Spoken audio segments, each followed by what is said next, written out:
masjid itu adalah masjid Wahabi. Masjid penuh dengan kesesatan, penuh dengan mengkafirkan sesama muslim, masjid yang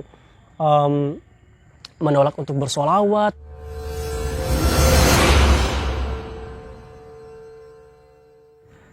Assalamualaikum warahmatullahi wabarakatuh. Alhamdulillahirrabbilalamin. Allahumma sholli ala Muhammad wa ala Muhammad. Teman-teman yang dimuliakan Allah Subhanahu wa taala, pada kesempatan kali ini kita akan membahas sedikit pengalaman saya ketika saya berada di Bogor. Jadi teman-teman yang dimuliakan Allah Subhanahu wa taala, saya itu adalah orang yang selalu berpetualang. Makanya saya tuh menyebut nama saya itu bungsu petualang, sehingga saya ingin mendapatkan suatu informasi hasil riset saya, bukan hasil omongan orang kiri kanan sehingga meracuni tanpa fakta atau tanpa referensi yang jelas. Jadi pada saat itu saya berkenalan dengan seseorang, orang ini bernama inisial A, ya. Semoga beliau menonton video ini. Berkenalan dengan beliau yang berinisial A. Kemudian saya pada suatu ketika diajaklah ke sebuah tempat saat di Bogor, ya. Ke sebuah tempat, datanglah saya ke Masjid Muhammad Imam bin Hambal. Setelah saya telisik, banyak sekali orang-orang mengatakan bahwa masjid itu adalah masjid Wahabi. Masjid penuh dengan kesesatan, penuh dengan mengkafirkan sesama muslim, masjid yang menolak untuk bersolawat, masjid yang tidak mau membaca Al-Fatihah untuk orang yang mati, masjid yang tidak mau ada acara 7 hari, 40 hari, dan lain-lain. Saya sempat berpikir ketika mau diajak sama teman saya ini. Saya berpikir, apakah saya akan terpengaruh dengan kesesatan atau dengan kata-kata yang bertebaran di telinga dan otak saya gitu ya.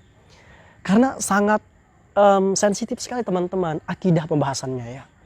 Jadi banyak sekali orang-orang mengatakan, di masjid ini nih kadang kita akan dikerasin, kita tuh setiap gerak-gerik kita itu tuh akan disalahkan sama mereka gitu.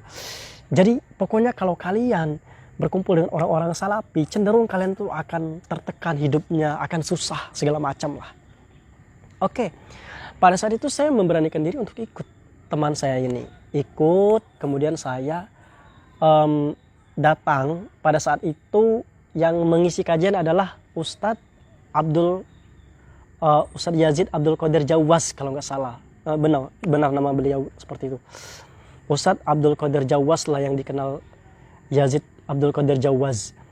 Jadi pada saat itu kita menunggu ya teman-teman, kita menunggu di Masjid Imam Ahmad bin Hambal, kita menunggu, duduk. Saya perhatikan gerak-gerik setiap orang yang datang di kajian itu. Saya perhatikan mereka, bayangkan teman-teman, kenikmatan sholat yang mereka rasakan itu tembus ke diri saya. Saya melihat gerakan sholat mereka, tumakninahnya mereka, rapinya mereka beribadah sampai ke dalam diri saya. Saya melihat itu. Kemudian dari anak-anak kecil yang berlari-larian ke sana kemari, cerianya, saya juga merasakan itu teman-teman. Dan suatu ketika ada pengumuman dari petugas masjid mengatakan, mohon maaf bahwa Ustadz Yazid tidak bisa hadir, akan digantikan oleh anak beliau. Aneh lupa nama anak beliau siapa. Kemudian anak beliau yang pertama itu ya, yang mengambil jurusan syariah kalau kuliah, yang saya tahu seperti itu. Tiba-tiba beliau mengisi, dan mengisinya beliau itu sebentar, tapi saya lagi-lagi dibuat takjub dengan penyampaian yang sangat singkat, tanpa menjelekkan pihak manapun, tanpa membawa organisasi manapun, tanpa membawa nama bendera manapun.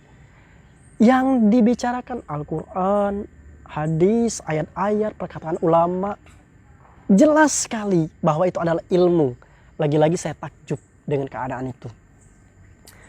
Dan suatu ketika pulang teman-teman, saya pulang. Saya berpikir, karena saya terlahir dari keluarga NU, dan di samping saya itu Masjid Muhammadiyah. Jadi saya berada di sana. Karena ada informasi salafi keras, tasyaddud, mutasyaddid, mereka itu sangat keras sekali dalam beragama. Kalau salah sedikit, kalian itu dibilangnya nggak benar kayak gitu.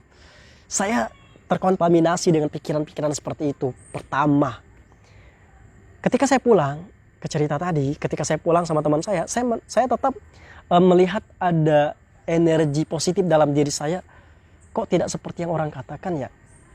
Tapi lagi-lagi saya adalah bungsu petualang, teman-teman. Saya harus menelisik lebih dalam, survei lebih dalam, riset lebih dalam. Apakah benar seperti ini? Apakah hanya cuma hari ini saja? Tiba-tiba ada teman saya lagi. Teman saya yang lain mengajak saya pergi ke masjid yang ada di Jakarta Barat. Masjidnya, apa nama masjidnya ya?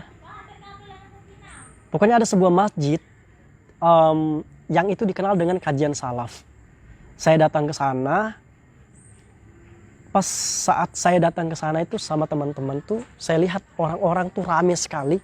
Saya tidak pernah melihat penuntut ilmu yang mereka tuh sibuk dengan pulpen, buku, dan tas. Pergi rame-rame. Saya melihat keadaan itu di Jakarta Barat. Kemudian saya masuk ke sebuah masjid. Lupa saya nama masjidnya ya. Mungkin kalau di searching ada nanti. Saya datang ke sana, tiba-tiba pada saat itu yang mengisi adalah Ustadz Amir Abdad. Ustadz Amir Abdad. Amir Abdad Al-Hakim. Ustadz Hakim. Amir Abdad Hakim kalau nggak salah, seperti itu namanya ya. Kalian bisa searching. Lagi-lagi saya melihat di mana situasi masjid yang sangat gemuruh. Gemuruh dalam arti mereka membaca Al-Quran, teman-teman. Ketika kajian mau mulai, mereka sunyi, sepi, dan sangat memperhatikan. Kemudian ketika saya lihat penjelasan dari Ustadz yang dianggap Wahabi ini, ternyata benar, teman-teman. Tidak menyinggung organisasi manapun, tidak membawa organisasi manapun pada saat itu ya, pada saat itu. Tidak menceritakan kejelekan ustadz manapun, tidak menjelekan aib-aib ustadz manapun, tidak. Yang saya lihat adalah Al-Quran, hadis, dan penjelasan para ulama. Lagi-lagi saya kagum. Dan saya tidak puas di sana, teman-teman. Saya pun mencari lagi, pengen tahu lagi. Apakah benar orang salafi itu seperti itu? Seperti yang dikatakan oleh masyarakat banyak. Bahwa mereka itu takfiri, suka mengkafirkan orang lain, suka ngejudge orang lain, sombong, dan macam-macam. Merasa benar sendiri. Itu informasi yang beredar ya.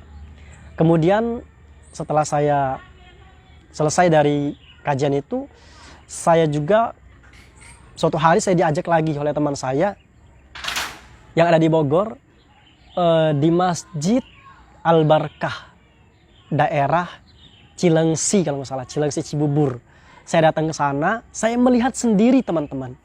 Saya melihat sendiri, sama dengan yang diberitakan oleh TV One atau Metro TV ya, Kampung Sunnah gitu ya, Kampung Sunnah. Saya datang ke sana, tiba-tiba saya melihat butiran-butiran kurma yang terpampang di etalase gitu kan. Kemudian saya berjalan, ada gamis-gamis yang menyapa, minta dibeli gitu ya. Dan saya melihat keanehan lagi, keanehan dalam arti tidak ada perempuan yang memandang laki-laki seperti laki-laki memandang laki-laki. Kayak gini. Tidak ada. Mereka menjaga pandangan, teman-teman. Saya takjub lagi. Kemudian ketika saya datang masuk ke Masjid Al-Barkah, pada saat itu kajian bersama Ustadz Yahya Badrussalam. Saya ketemu dengan beliau, saya lihat ini orang yang dianggap sesat, dianggap suka mengkafirkan orang lain, dianggap suka membuat kegaduhan di masyarakat Islam Ahlus Sunnah. Saya lihat dan saya pandangi penyampaian beliau dari kalimat demi kalimat, kata demi kata. Lagi-lagi saya takjub, teman-teman. Saya tidak melihat menggibah ustadz-ustadz lain, tidak pernah. Saya tidak pernah melihat beliau menjelek-jelekkan organisasi manapun.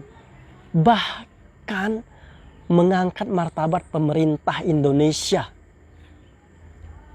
Mengajak jamaahnya untuk taat kepada pemerintah. Lagi-lagi saya dibuat kagum dan saya dibuat 180 derajat berputar informasi yang ada di kepala saya bahwa orang salafi itu pembangkang, pemarah, mutasyaddid, suka mengkafirkan orang lain, suka membongkar aib orang lain. Ternyata tidak, teman-teman. Tidak. 3 masjid yang saya datangi ternyata tidak. Tapi mungkin kalian punya petualangan lain ya. Petualangan lain yang membuat kalian berbeda pandangan dengan saya, silakan. Tapi demi Allah, wallahi, tallahi, lillahi, saya bersumpah saya tidak pernah melihat itu ketika saya berada di sana. Artinya teman-teman, sisi-sisi negatif tentang takfiri, tentang mudah menyalahkan orang lain, ternyata tidak ada di kalangan orang-orang yang benar-benar berpegang teguh kepada Al-Quran dan Sunnah. Adapun teman-teman, kalau di kalangan sekarang yang gua lihat, orang bawah-bawah, para keronco-keronco yang baru-baru ngaji, yang dikit-dikit ini salah, tanpa memandang psikologi seseorang, maka itulah yang saya namakan oknum dan orang yang baru ngaji, orang yang tidak paham apa-apa. Artinya teman-teman, perjalanan saya ini membuktikan bahwa kebenaran itu harus dijalankan, harus diketahui melalui riset dan pencarian yang sangat detail. Bukan mendengarkan dari orang ini langsung kita ambil, kita telaah, kita benar sekali, nggak boleh. Sehingga kita ilfil dengan organisasi manapun. Dan suatu saat saya akan bercerita juga tentang jamaah tabligh, di mana saya menggali lebih dalam jamaah tabligh itu, dan saya pernah masuk ke dalam orang-orang yang ada di jamaah tabligh itu dan bermuamalah langsung dengan orang-orang jamaah tabligh. Intinya teman-teman yang dimuliakan Allah Subhanahu wa taala, ketika kita berada di sebuah titik, berhati-hatilah untuk melihat setiap titik. Karena bisa jadi perkataan fitnah, perkataan yang salah, itu akan jadi tabungan akhirat kita, tabungan buruk. Sehingga kita menjadi orang yang merugi. Oke teman-teman semuanya, Assalamualaikum warahmatullahi wabarakatuh.